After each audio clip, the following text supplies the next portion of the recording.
पाए।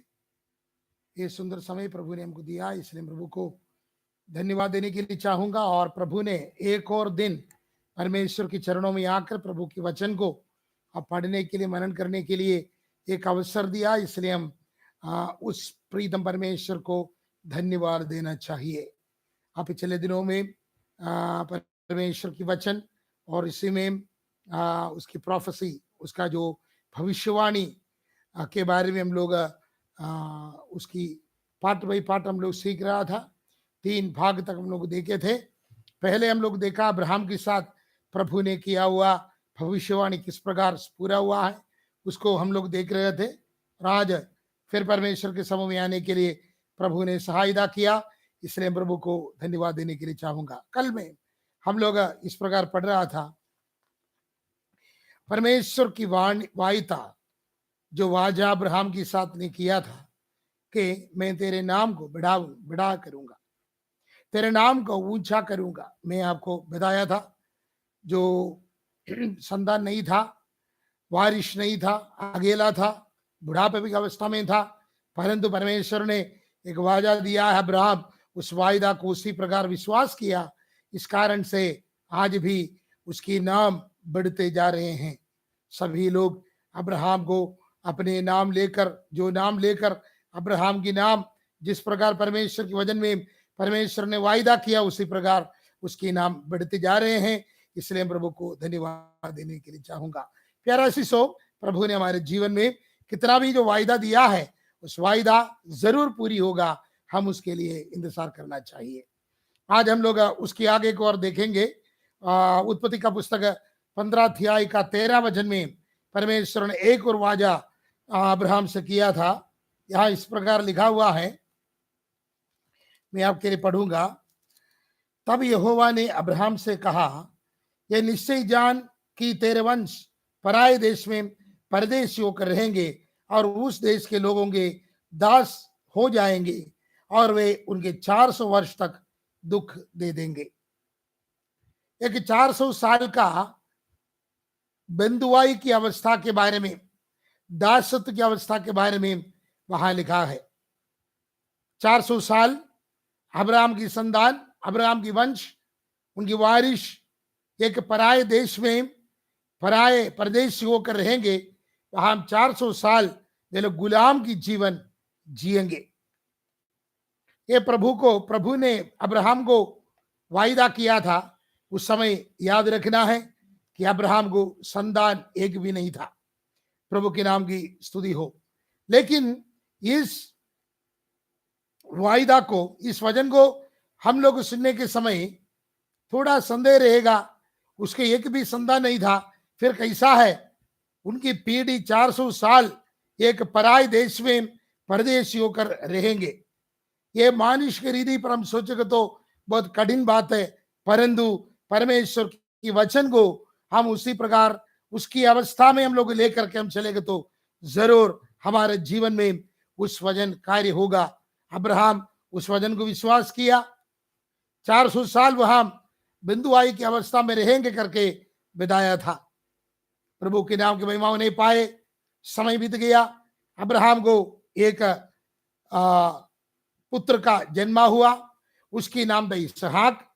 वो इसहाक का एक बेटा जन्म हुआ, उनकी नाम है याकूब।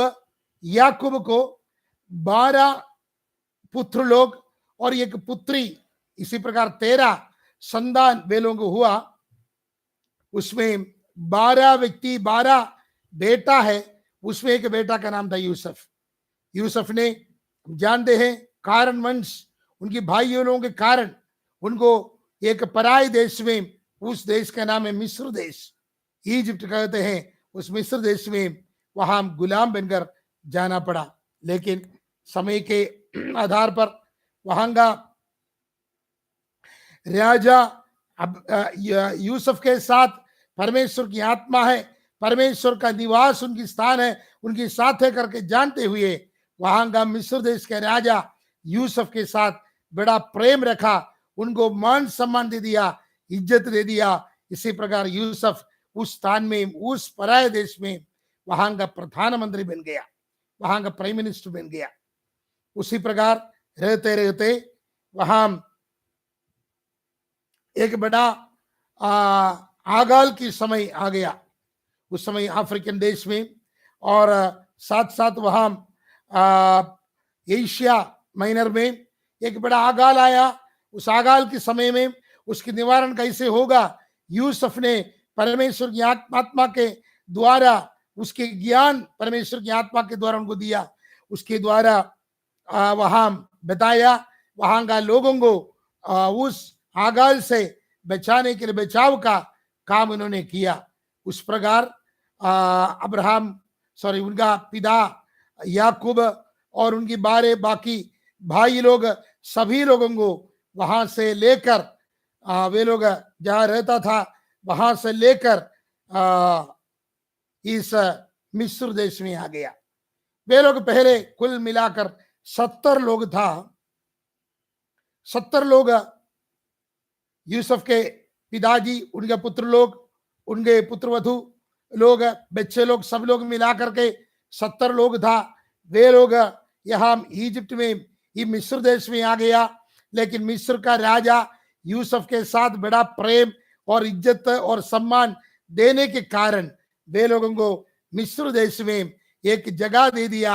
उस जगह का नाम है गोशान देश। गोशान नाम का देश में ये लोग रहने के लिए जगह दे दिया, क्योंकि ये सभी लोग चरवाहा लोग था, चरवाहे थे। अपने बड़े ये बकरी, भेड़ बकरियों को चराने के लिए एक अच्छा जगह था गोशन देश। इसलिए वहां वे लोग राजा वे लोगों को उस जगह को रहने के लिए दे दिया। उसी प्रकार अब्राहम का परपोता लोग वहां इस इजिप्ट में, इस मिस्र देश में वहां रहने लगा, और वे लोग वहां रह करके वे लोग संतान सब बढ़ने लगा। इसी प्रकार प्रतिदिन वे लोग वहां अपने बच्चे लोग बढ़ते गए। लेकिन दिन बढ़ते गए, उसी समय याकूब और यूसुफ, ये वे लोगों को जो प्यार किया हुआ था, प्रेम किया, वो राजा जो फरौन, वो मर गया। उसके बाद वहां आ गया जो यूसुफ को नहीं जानते हैं, उनका पिताजी बच्चे लोगों को नहीं जानते हैं। उसी प्रकार का ये राजा वहां आने के कारण ये लोगों को गुलामी बनकर, बंधुआई की अवस्था में रहकर कई प्रकार गुलाम की काम करने लगा। वहां ये लोगों को कई प्रकार का समस्या, कई प्रकार का परेशानी, कई प्रकार का मुसीबत उस राजाओं के द्वारा ये लोगों को मिलने लगा। इसलिए वहां बंधुआई गृह में जिस प्रकार रहता था उस प्रकार वहां ये लोग रहते रहे। लेकिन परमेश्वर ने अपनी वायदा पूरा करना है। 400 साल वहां का अधिकारी लोग इतना कष्ट देने लगा, इतना कष्ट देने लगा, बहुत परेशानियां ये लोग देने लगा। देखिए, अब्राहम उस समय संसार में नहीं था, तब पर भी परमेश्वर अब्राहम को दिया हुआ वायदा को प्रभु ने पूरी करते करते आ रहा था। प्रभु की नाम की महिमा होने पाए। वहां इस प्रकार करने के समय वे लोग कई प्रकार का समस्या, कई प्रकार का कठिनाई, कई प्रकार का मुसीबत, वे लोग इतना सतावट वे लोग अनुभव करते आ रहे थे। सतावट का जीवन ये लोग करके आ रहा था। लेकिन परमेश्वर ने उत्पत्ति का पुस्तक 15 अध्याय वो 13 वचन से लेकर हम नीचे पढ़कर देखेंगे तो उसकी 14 वचन में लिखा हुआ है, फिर जिस देश के वे दास होंगे उसको मैं दंड दूंगा और उसके पश्चात मैं बड़ा धन वहां से लेकर निकल आएंगे। प्रभु की नाम की महिमा होने पाए। परमेश्वर ने अपने वायदा को पूरा करने के लिए 400 साल के बाद वहां एक व्यक्ति को परमेश्वर ने उभराया, खड़ा किया। उनका नाम है मूसा। हम निर्गमन का पुस्तक 3 अध्याय उसके 7वां वचन को पढ़ेंगे तो हम इसके बारे में अच्छी तरह देख सकते हैं। परमेश्वर ने कई प्रकार का चिन्ह चमत्कार करते हुए मूसा के द्वारा एक बड़ा काम वहां प्रभु ने करने लगा। प्यारा शीशो, उसके बाद क्या क्या मालूम है? परमेश्वर उनको एक वायदा दिया है, ये लोग वहां से लौट कर आएंगे, वायदा की देश में मैं इनको लेकर जाएंगे। लेकिन 400 साल बंधुआई की अवस्था में वे लोग रहना चाहिए करके बोला। लेकिन परमेश्वर ने दूसरा वायदा किया, वे लोग निकल जाएंगे, छुटकारा पाएंगे, बड़ा धन के साथ, बड़ा संपत्ति के साथ, विद ग्रेट ट्रेजर ये लोग वहां से निकल जाएंगे। प्रभु की नाम की महिमा होने पाए। 400 साल अब्राहम को बताया हुआ उस वादा के मुताबिक ये लोग कष्ट सहना था, ये लोग मुश्किल को और बहुत सारे परीक्षा को सामना करना था, सतावट को सामना करना था, पीड़ा को अनुभव करना था। लेकिन वहां से वे लोगों को अपने स्वयं देश में प्रभु ने लेकर आएंगे करके वायदा किया था। प्रभु की नाम की महिमा होने पाए। वे लोगों का स्वयं देश है, अपना देश इस्राएल देश है, वहां लेकर आएंगे करके प्रभु ने बोला। वो खाली हाथ से नहीं, ये लोग खाली हाथ से नहीं जाएंगे, लेकिन बड़ा धन के साथ, बड़ा संपत्ति के साथ। ये लोग स्वप्न भी तक नहीं देखा, उसी प्रकार का संपत्ति के साथ, धन के साथ ये लोग वापस आएंगे करके परमेश्वर ने वायदा दिया। प्रभु की नाम की महिमा होने पाए। देखिए, बे औलाद एक बूढ़ा के साथ परमेश्वर की वायदा है। मानव शरीर पर यह बहुत कठिन है इसका विश्वास करना, लेकिन परमेश्वर का विश्वास उनके अंदर होना चाहिए। प्रभु की नाम की महिमा होने पाए, क्योंकि ये लोग बंधुआई अवस्था में, ये लोग अभी बंदी में रहते हैं, गुलाम हैं। एक गुलाम की अवस्था जानते हैं, यूसुफ भी गुलाम की अवस्था में गुलाम होकर उनको बेचा गया था। अपने जो उसका पोतीफर उनको खरीद करके लेके आया था। एक गुलाम, उसको अपने लिए कुछ नहीं है, उसकी सारे कमान, उसकी सारे जो नियंत्रण अपने मालिक के हाथ में है, उनको कोई अवस्था नहीं। एक जानवर को भी खरीदेगा तो उसको बेचना खरीदना दूसरों को नहीं सकता है, वो अपने गुलाम है, उनका सारे संपत्ति गुलाम है। वो केवल वो वस्तु नहीं है। मैं कहानी मैं पढ़ा था, डिसाइपलशिप नाम का एक पुस्तक में डॉक्टर कैप्टन कुक नाम का एक व्यक्ति ने लिखा हुआ था, एक मिशनरी कोई पुस्तक में लिखा था। उन्होंने सही बोलेगा तो एक गुलाम का अवस्था को लेकर उन्होंने एक अनुभव, अपने अनुभव को लिखा। उन्होंने अफ्रीकन देश में, अफ्रीकन राज्य में उन्होंने मिशन का काम के लिए गया था। उस समय इन्होंने जंगल के अंदर जा रहे थे। जाने के समय एक बड़ा आवाज सुना। देखेगा तो उस आवाज क्या था, एक शेर, एक आदिवासी व्यक्ति को इतना शेर के साथ लड़ रहा था। शेर इनका शरीर में कई प्रकार का घायल कर दिया, घायल बनाया। उसकी नाखून उसकी शरीर में, उसकी पंचा उसकी शरीर में लग रहा है, उसकी शरीर पूरा लहूलुहान होते हुए अथर प्राण का अवस्था में पड़ रहा था। उस समय अपने जो प्रभु की दास कैप्टन कुक ने अपने हाथ में रिवॉल्वर था, उसको लेकर उस शेर को वहां मार दिया। शेर मर गया। ये व्यक्ति आभारी के साथ इनको देख लिया, एक कुक को देखा। देखने के बाद अपने जंगल के अंदर भाग गया।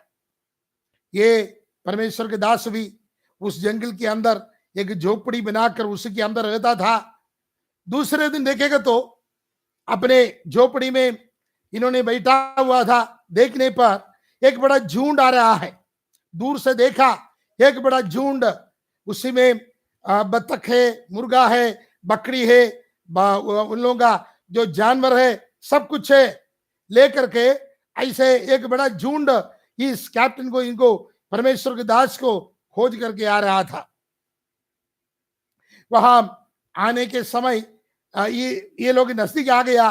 तब वो व्यक्ति का चेहरा देख करके परिचय आ गया। पूछा क्या बात है। ये व्यक्ति ने आकर के तुरंत इनकी चरणों में गिरने लगा। गिर करके बोला, आज से मैं और मेरे परिवार तेरी गुलाम है। बोला क्या बात है भाई, हमको कुछ समझ में नहीं आते हैं। तब वो आदिवासी, वो व्यक्ति ने बोला, कल आपने हमको एक जानवर से बचा लिया। हमारे जंगल में एक नियम होता है, यदि कोई व्यक्ति को क्रूर जंतु से बचाएगा तो वो व्यक्ति जिन्होंने बचाया उसके गुलाम बनकर जीना है। केवल वो व्यक्ति नहीं, उनका पति, उनका पत्नी, उनके बच्चे लोग, उनकी सारे संपत्ति उनकी गुलाम बनकर जीना है। मैं एक दृष्टांत के लिए एक ये संभव मैं आपको बताया था। उसी प्रकार जो व्यक्ति वहां उनका गुलामी बन गया, आजीवन गुलाम बन करके रहना था। यहाँ इस्राएल लोग, यहाँ फरवोन उनकी सेना का नीचे गुलाम बन करके वे लोग 400 साल इतना कठिनाई कष्ट सहन करके वे लोग जी रहा था। ये कष्ट के बीच में परमेश्वर अपने वायदा को याद किया। हम एक बात बताने के लिए चाहूंगा, वे लोग वहां का मुंशी लोग, अधिकारी लोग, ये लोगों से ईटा बनाया और ईटा बनाने के लिए पहले सब उसी प्रकार सामान सब देता था, उसके नेवारी देता था, उसके लिए मिट्टी और उसके लिए दूसरा जलावन सब देता था। लेकिन ये लोग क्या क्या मालूम है, दिन प्रतिदिन होते होते ये लोग कठिनाई बढ़ने लगा। अब जलावन सब नहीं दिया, ये लोग मिट्टी को सानना है, मिट्टी को सान करके गूंद करके ये लोग जलावन खोजना है। जलावन खोज करके जितना ईटा का एक दिन का हिसाब था उतना ईटा ईट ये लोगों को देना है, उसको बना करके देना है। ईट बनने के बारे में ये लोग कैसे कैसे करते हैं मैं अच्छी तरह से जानता हूं, क्योंकि हमारे कलीसिया का अधिकतम विश्वासी लोग ईट भट्ट में काम करते हैं, छोटे छोटे झोपड़ी में। सुबह भोर में 4 बजे को वे लोग उतरेंगे, उतर करके वे लोगों का एक दिन का एक गिनती होता है, उतना ईट वे लोग बिनना है। ईट को ये लोग मिट्टी को अच्छा से सान करके उसका गूंद करके उसी में सब जो मिला करके अपना उस खेती पर रह करके ईट को बोरमा में उसका वे लोगों का जो डाई होता है उसी में रह करके ईट बनाना है। बना करके दिन प्रतिदिन मुंशी लोग उसके हिसाब रखते हैं। सप्ताह में एक दिन होगा, बुधवार होगा, नहीं तो रविवार का दिन होगा, उसी दिन वे लोग उसका हिसाब दे देते हैं। उसका बीच में खुराकी के लिए पैसा देता था, हिसाब सप्ताह में करते थे। बहुत कठिन, कभी कभी गर्मी बढ़ने के कारण भोर में 3 बजे को उठता था, 10 बजे को काम करते थे, उसके बाद फिर शाम को 5 बजे को काम में जाता था और रात में देर रात आते थे।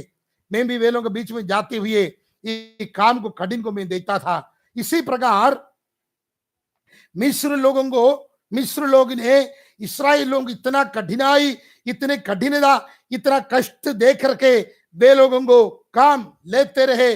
लेकिन परमेश्वर, एक बात मैं आपको बताऊंगा, शैतान आपके जीवन में कठिनाई संकट मुसीबत आएगा तो भी परमेश्वर जो वायदा किया अपनी वायदा को याद करने वाला परमेश्वर है।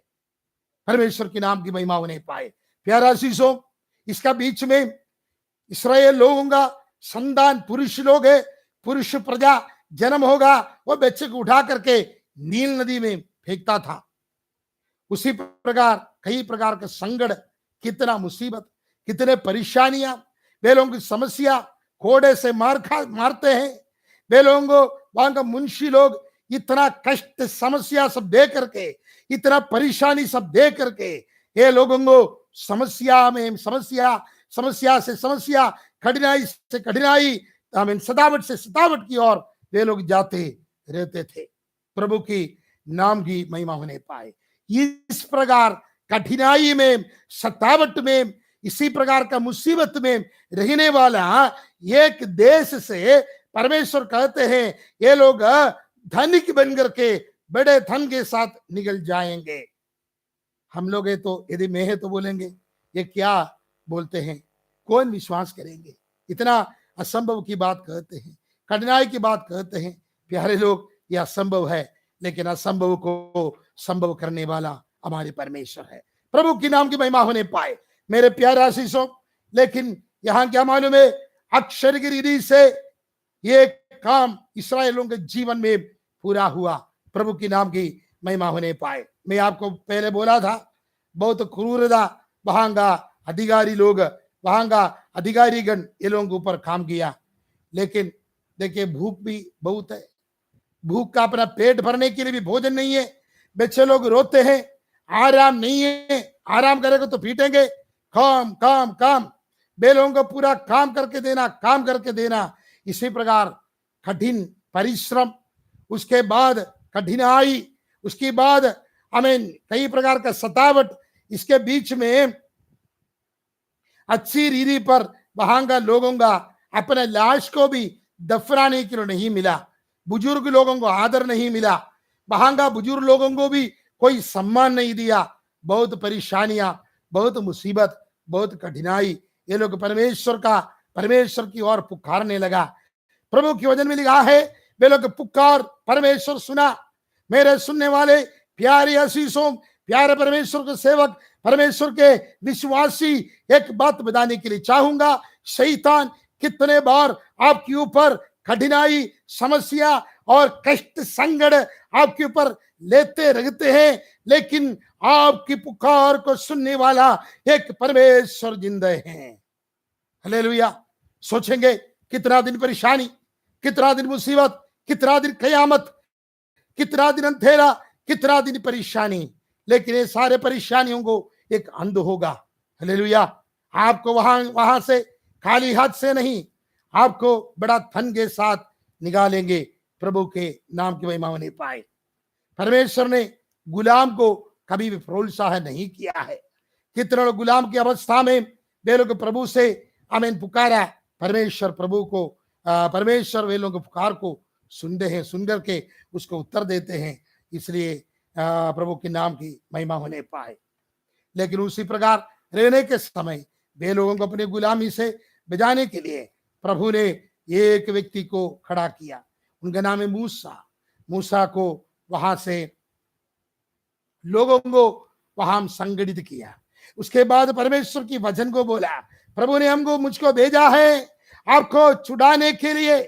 पहले लोग विश्वास नहीं किया, लेकिन परमेश्वर की वचन को वे लोगों को जो वाजा को याद दिलाते हुए बोलने के समय वे लोगों का अंदर अभी क्या मालूम है, किसी भी हालत में छुड़ना है, किसी भी हालत में छुटकारा पाना है। वे लोग छुटकारा का दिन के लिए इंतजार किया।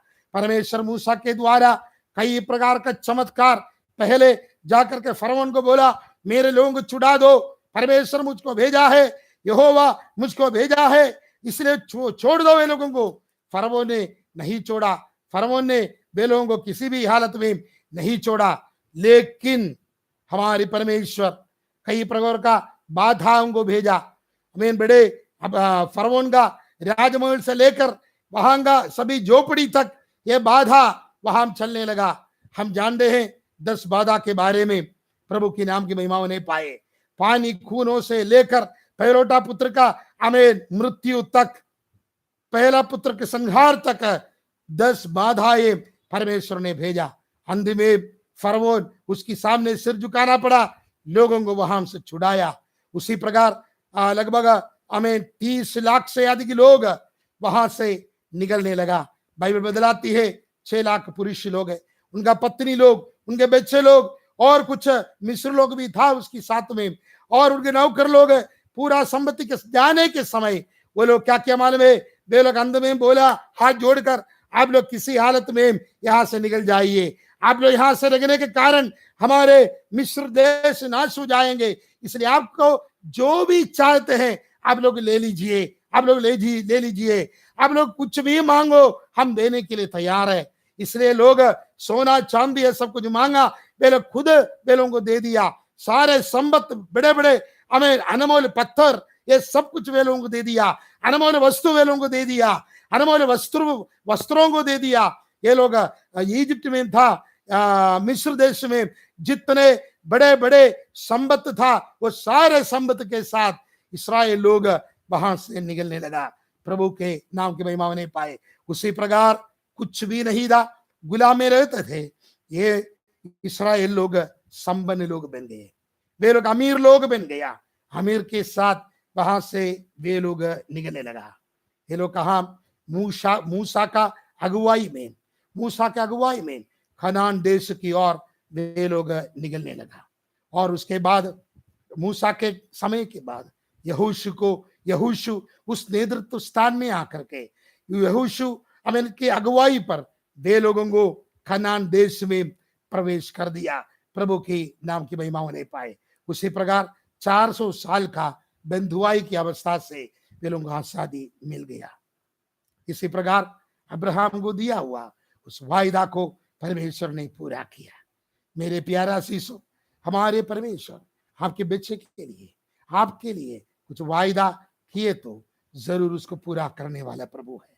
निश्चिंत आप लोग चिंता मत कीजिए। वो हम प्रार्थना किया, अभी तक कोई काम नहीं हुआ है। मैं प्रार्थना किया, अभी तक कोई आमीन उसका काम नहीं हुआ। ऐसे सोचकर आप चिंता करने की जरूरत नहीं है, क्योंकि क्या मालूम है, परमेश्वर उसकी समय पर, चाहे लाल समुद्र हो, चाहे फरौन का कोई भी परेशानी हो, कोई भी बिंदुआई, कोई भी आपका गुलामी की अवस्था हो, शैतान कई प्रकार का गुलामी आपका जीवन में डाल करके आपको परेशान करेंगे, लेकिन आप निश्चिंत रहिए। आपको वायदा किया हुआ परमेश्वर विश्वास योग्य परमेश्वर है। मैं अभी हमारे पहला चरण यहाँ मैं समाप्त करने के लिए चाहूंगा। यहाँ हम लोग देखे थे अब्राहम के बारे में, परमेश्वर का अब्राहम के बारे में प्रभु के वचन में लिखा हुआ, मीन जो जो प्रोफेसी के बारे में, जो भविष्यवाणी के बारे में, उसका पूर्तिकरण के बारे में हम लोग इस 4 पार्ट में हम लोग पढ़ रहे थे। और उनको संतान होने से पहले उनको संतान मिलेगा, उस संतान को उनका नाम अब्राहम के नाम बड़ा करूंगा, और वे लोग गुलाम में जाएंगे करके इसी प्रकार का आमीन जो वचन परमेश्वर ने उनको दे दिया, वचन को जो क्या बोलेगा प्रोफेसी, नबी वचन को दे दिया, प्रवचन को उसका जो परमेश्वर की द्वारा पहले से उनको इस बात को बताया, ऐसे उसका उसका पूर्तिकरण को देखा। और इसके बाद वे लोग बंधुआई में जाने के बाद वे लोग लौट के आएंगे, 400 साल का बंधुआई वहां से लौट के आएंगे, खाली हाथ से नहीं। वे लोग आमीन धनिक बन करके, वे लोग बड़े ऐश्वर्य लोग बन करके, संपन्न बन करके, अमीर बन करके आएंगे करके परमेश्वर का वचन इधर बताया है। उसी में कुछ लोग राजा बनेंगे, फिर उसे कुछ लोग भरण सारथी बनेंगे करके प्रभु के मेन वचन था। ये वचन पूरा परमेश्वर ने पूरा किया, और अब्राहम के साथ ये सब कुछ अब्राहम का व्यक्ति जीवन का ये वचन था प्रभु ने दिए थे उनको, जो प्रोफेसी था, द पर्सनल प्रोफेसी अब्राहम ने दिया था। ये सारे प्रवचन, सारे इस वचन वाचा वो पूरा हो गया। तो हम जानते हैं इसी कारण से हमारे वचन, परमेश्वर की वचन, हर एक वचन वो सत्य है। ये सारे प्रतिज्ञा पूरा होने वाले हैं, पूरे होते रहते हैं, आपका जीवन में भी पूरा होगा। प्रभु इस वचन के द्वारा आपको आशीष करेंगे। यदि आपका जीवन में, व्यक्तिगत जीवन में कोई प्रभु वाजा करते तो जरूर उसको पूरा करेंगे। यदि आपकी संतानों के बारे में वायदा किए तो जरूर वाजा पूरा हो जाएंगे। इस वाजा के लिए हम लोग विश्वास के साथ अब्राहम की समान एक भी वार्ता नीचे नहीं गिरेंगे, एक भी वाजा नीचे नहीं गिरेंगे, वो जरूर पूरी हो जाएंगे। प्रभु आपका जीवन में इस वचन के द्वारा आशीष करेंगे। हम लोग अगले दिन फिर हम लोग देखेंगे इस्राएल के बारे में परमेश्वर की वाजा क्या था, और आगे हम लोग इस वचन को आगे हम लोग सीखेंगे। परमेश्वर हमारे जीवन को आशीष करेंगे। इस दिनों में कोरोना का बीमारी भी बढ़ते जाते हैं, हमारे बिहार में, हमारे जम्मू में भी, हमारे भारतवर्ष में भी इसका गिनती बढ़ते जाते हैं। लोग बहुत संकट में हैं, परेशानी में हैं। परमेश्वर की वचन में बोला हुआ सभी वार्ता, सभी वाचा आज उसकी पूर्तिकरण है। उसके ऊपर विश्वास करेंगे, हम लोगों के लिए प्रार्थना करेंगे, हमारा मुल्क के लिए प्रार्थना करेंगे, हमारे देश के लिए प्रार्थना करेंगे, हमारे राज्य के लिए प्रार्थना करेंगे, हमारा जिला के लिए प्रार्थना करेंगे।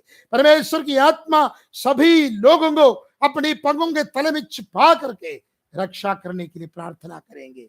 परमेश्वर दयालु है, परमेश्वर अनुग्रहकारी है। वो प्रभु के समूह में हम सबको अपने आप को समर्पण करेंगे। अगले दिन मिलने के समय परमेश्वर का पंखों के तले में हम सबों की रक्षा करेंगे। ये प्रार्थना के साथ में अभी विराम करते हैं। सबको जय मसीह की।